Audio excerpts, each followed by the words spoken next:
ನಮಸ್ಕಾರ ನನ್ನ ಪ್ರೀತಿಯ ಪ್ರಾಣ ಸ್ನೇಹಿತರೆ ಅರುಣ್ ಕೇನವರು ಒಂದು ಕಮೆಂಟ್ ಹಾಕವ್ರೆ. ಚಾವಟಿ ರೋಗಕ್ಕೆ ಏನು ಮಾಡಬೇಕಣ್ಣ, ಅದಕ್ಕೊಂದು ವಿಡಿಯೋ ಹಾಕಿ ಮಾಡಿ ಅಂತ ಹಾಕವ್ರೆ. ಸ್ನೇಹಿತರೆ, ಹಿಂದೆ ಎಲ್ಲ ನಾನು ವಿಡಿಯೋಗಳನ್ನ ಚಾವಟಿ ರೋಗದ ಬಗ್ಗೆ ಹಾಕಿದ್ದೀನಿ, ಅವ್ರು ನೋಡಲಿವೇನೋ ವಿಡಿಯೋನ. ಅವ್ರಿಗೋಸ್ಕರ ಇನ್ನೊಂದು ವಿಡಿಯೋ ಮಾಡ್ತೀನಿ, ಬನ್ನಿ ಚಾವಟಿ ರೋಗದ ಬಗ್ಗೆ. ಸ್ನೇಹಿತರೆ, ಚಾವಟಿ ರೋಗ ಬಂದುಬಿಟ್ರೆ ತೋಟನೇ ಹೋಯ್ತು. ಆ ಬ್ಯಾಚಿನ ತೋಟ ಚಿಕ್ಕದ್ರಲ್ಲೇ ಏನಾರ ಬಂದುಬಿಟ್ರೆ ಹೋಯ್ತದು. ದೊಡ್ಡ ಆದಮೇಲೆ ಬಂದರೆ ಏನೋ ತುದಿ ಕಡ್ದಾಕ್ಬಿಟ್ಟು ಎತ್ಕೊಂಡು ಹೋಗ್ಬೋದು. ಮೊದಲಿಗೆ ಸ್ನೇಹಿತರೆ, ಚಾವಟಿ ರೋಗ ಅಂದರೆ ಹೆಂಗಿರ್ತದೆ ತೋರಿಸ್ತೀನಿ ಬನ್ನಿ. ಆಮೇಲೆ ಚಾವಟಿ ರೋಗದ ತುದಿ ಸೊಪ್ಪು ಹಾಕಿದ್ರೆ ಏನು ಹುಳುಗಳಿಗೇನಾರ ಪ್ರಾಬ್ಲಮ್ ಆಗುತ್ತೆ ಅದನ್ನೂ ಈ ಮಾಹಿತಿಯಲ್ಲಿ ತಿಳಿಸ್ತೀನಿ. ವಿಡಿಯೋನ ಕೊನೆಗಂಟ ನೋಡಿ. ಯಾರೆಲ್ಲ ಸಬ್ಸ್ಕ್ರೈಬರ್ ಆಗಲ್ಲ ಸಬ್ಸ್ಕ್ರೈಬರ್ ಮಾಡಿ, ಹಂಗೇ ಫಾಲೋವರ್ಸ್ ಆಗಿದ್ರೆ ಫಾಲೋವರ್ಸ್ ಆಗಿ ಅಂತ ನಾನು ಕೇಳ್ಕೊತೀನಿ ನನ್ನ ಪ್ರೀತಿಯ ಸ್ನೇಹಿತರೆ. ನಮ್ಮದೇ ತೋಟ ಇದು. ಬನ್ನಿ, ನಿಮಗೆ ಚಾವಟಿ ರೋಗ ಅಂದ್ರೆ ಯಾವ ಥರ ಇರ್ತದೆ ಅನ್ನೋದು ಮೊದಲು ತೋರಿಸ್ಕೊಡ್ತೀನಿ. ಬನ್ನಿ, ಇಲ್ಲಿ ಇದೆ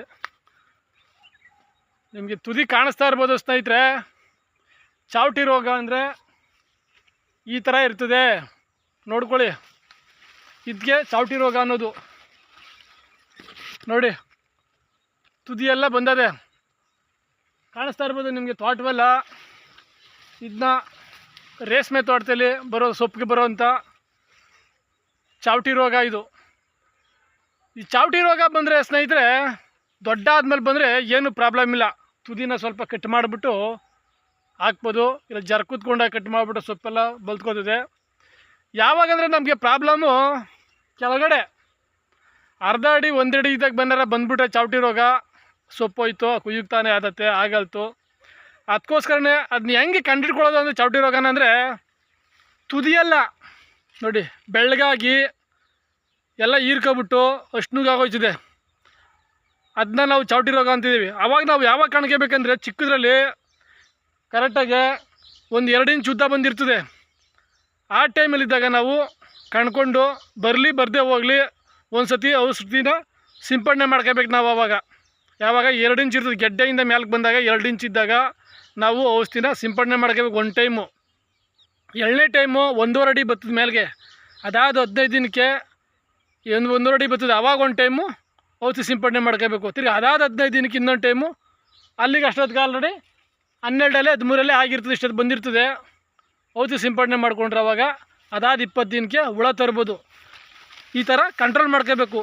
ಯಾವ ಔಷಧಿ ಹೊಡಿಬೇಕು ಅಂದರೆ ಸ್ನೇಹಿತರೆ, ನಾವು ಚಾವಟಿ ರೋಗಕ್ಕೆ ನಾವು ಜಾಸ್ತಿ ಹೊಡಿತಾ ಇರೋದು ಅಟ್ಯಾಕು ಕಂಟ್ರೋಲ್ ಮಾಡ್ತೀವಿ. ಈ ಥರ 3 ಸತಿ ಹೊಡ್ಕೊಂಡ್ರೆ ಅಟ್ಯಾಕ್ನ, ಚಾವಟಿ ರೋಗನ ಕಂಟ್ರೋಲ್ ಮಾಡ್ಬೋದು. ಇನ್ನು ಔಷಧಿನ ಸ್ನೇಹಿತರೆ ಯಾವ ಥರ ಮಿಕ್ಸ್ ಮಾಡ್ಕೋಬೇಕಂದ್ರೆ, ಅದು ಅಟ್ಯಾಕ್ ಅನ್ನೋದು ಟ್ಯೂಬ್ ಬರ್ತದೆ.